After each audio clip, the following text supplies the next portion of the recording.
Syederalun kantor Samsat di Cot Ketapang Cempa Biren ramai dikunjungi wajib pajak kendaraan bermotor usai libur panjang Idul Fitri.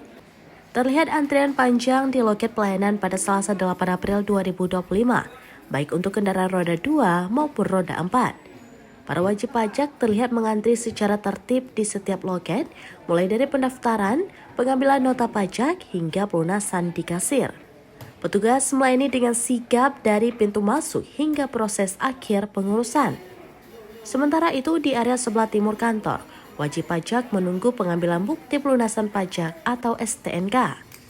Halaman depan Samsat juga dipadati kendaraan yang datang untuk mengurus pembayaran pajak.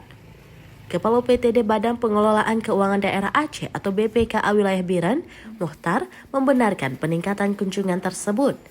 Menurutnya, hal ini wajar setelah libur panjang Idul Fitri dan cuti bersama. Ratusan wajib pajak memenuhi Samsat untuk melunasi kewajibannya. Meski ramai, pelayanan tetap berjalan lancar dan normal.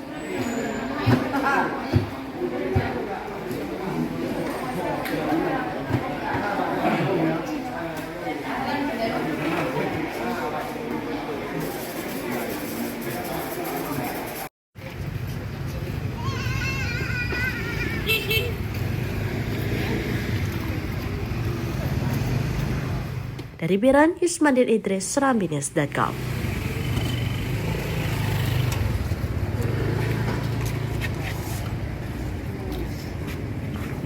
Download Tribun X sekarang, menghadirkan lokal menjadi Indonesia.